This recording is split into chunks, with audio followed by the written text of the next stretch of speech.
السلام علیکم ورحمۃ اللہ جی میرے محترم فوجی بھائی، میں الحمدللہ ٹھیک ہوں۔ سوال آپ کا یہ ہے کہ اللہ تعالیٰ نے کتابوں میں سے کون سی کتاب کی حفاظت کی ذمہ داری اپنے آپ پر لی ہے؟ جی جہاں تک بات ہے تورات، انجیل، زبور اور دیگر پہلے کے صحیفوں اور صحائف کی، تو ان کی حفاظت کی ذمہ داری اللہ سبحانہ و تعالیٰ نے ان اہل کتاب پر ڈالی جو کہ انہوں نے پوری طرح اس میں کوتاہی کی اور پوری طرح بددیانتی کا ارتکاب کیا ان اہل کتاب نے، جیسے یہود و نصارہ نے تورات اور انجیل کے ساتھ کیا۔ رہ گیا معاملہ قرآن مجید فرقان حمید کا، تو اس حوالے سے اللہ کے قرآن میں یہ ہے، اعوذ باللہ من الشیطان الرجیم، انا نحن نزلنا الذکر و انا لہ لحافظون۔ اللہ تعالیٰ نے اس آیت میں بتایا کہ اس ذکر کی ذمہ داری حفاظت کی وہ ہم نے اپنے اوپر لی ہے۔ اب یہ اللہ سبحانہ و تعالیٰ نے اس کی ذمہ داری، حفاظت کی ذمہ داری اپنے آپ پر لی۔ منکرین حدیث کہتا ہے یا کوئی جاہل اجہل یہ کہتا ہے کہ اللہ نے تو قرآن مجید کی حفاظت کی ذمہ داری لی ہے، اللہ سبحانہ و تعالیٰ نے بخاری اور مسلم، ابو داود اور ترمذی، نسائی اور ابن ماجہ ان کی حفاظت کی ذمہ داری تو نہیں لی۔ تو جواب اس کا یہ ہے کہ اللہ تعالیٰ نے قرآن مجید میں بتایا کہ اللہ رب رحمان نے بخاری، مسلم، ابو داود، ترمذی، نبی پاک علیہ السلام کی سیرت پاک کی ذمہ داری حفاظت کی وہ بھی اپنے اوپر لی۔ کہاں سے ثابت ہے؟ یہی آیت انا نحن نزلنا الذکر و انا لہ لحافظون ہے۔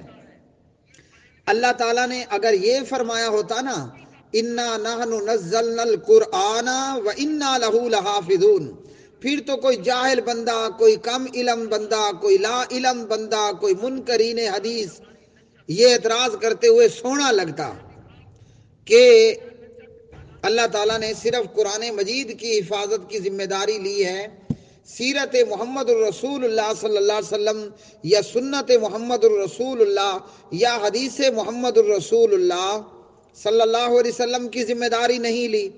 اللہ تعالیٰ نے فرمایا انا نحن نزلنا الذکر، یہ نہیں فرمایا کہ انا نحن نزلنا القرآن۔ اور ذکر اللہ کا قرآن بھی ہے اور ذکر سیرت محمد مصطفیٰ صلی اللہ علیہ وسلم بھی ہے۔ تو یہ جو الذکر ہے نا، اس میں قرآن پاک بھی آ گیا، اس میں بخاری مسلم بھی آ گئی۔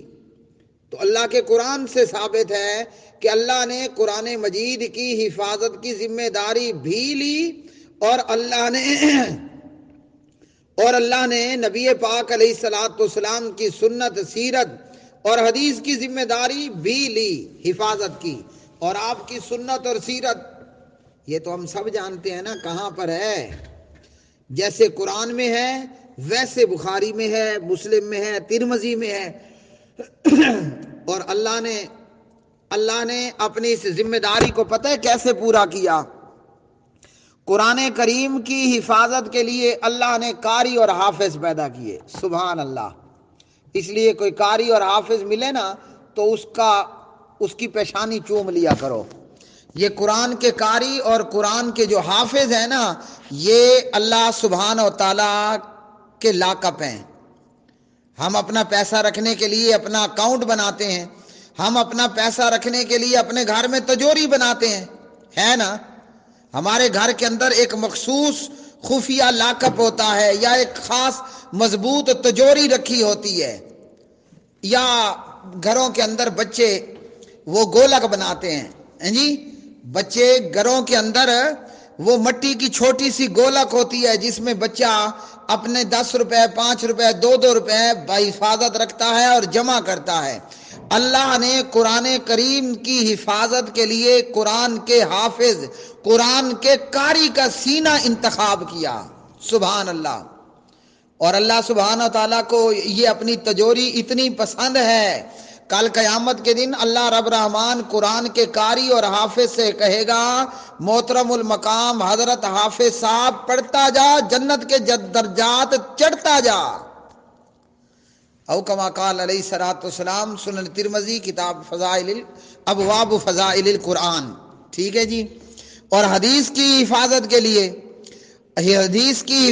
کے لیے اللہ نے امام مالک بن انس کا انتخاب کیا، اللہ نے حدیث کی حفاظت کے لیے امام احمد ابن حنبل کا انتخاب کیا، اللہ نے حدیث کی حفاظت کے لیے امام محمد بن ادریس کا انتخاب کیا رحمت اللہ تعالی علیہ مجمعین۔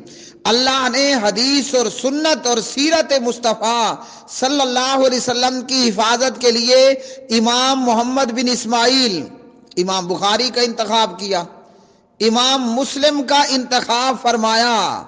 اللہ نے حدیث کی حفاظت کے لیے سبحان اللہ سبحان اللہ امام ترمذی رحمت اللہ علیہ کا انتخاب فرمایا۔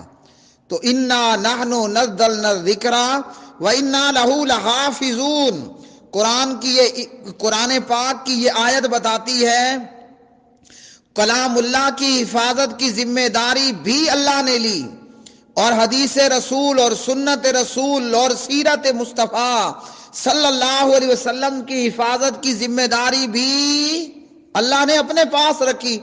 آج 14 صدیاں گزر چکے جاہلو، آج 14 صدیاں گزر چکے انکار حدیث کرنے والوں، اللہ کی قسم ہم تو ماشاءاللہ پڑھتے ہیں، ہم بخاری اور مسلم پڑھتے ہیں، ہمیں یوں محسوس ہوتا ہے کہ سبحان اللہ ہماری آنکھوں کے سامنے بدر کا معرکہ ہے، ہماری آنکھوں کے سامنے محمد الرسول اللہ کی نماز ہے صلی اللہ علیہ وسلم، ہماری آنکھوں کے سامنے محمد الرسول اللہ صلی اللہ علیہ وسلم کا جہاد ہے۔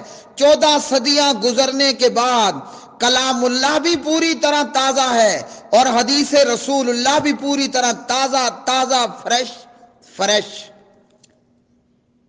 اللہم تقبل منا انک انت السمیع العلیم وتب علینا انک انت التواب الرحیم، وصلی اللہ علی النبی وآخر دعوانا ان الحمد للہ رب العالمین۔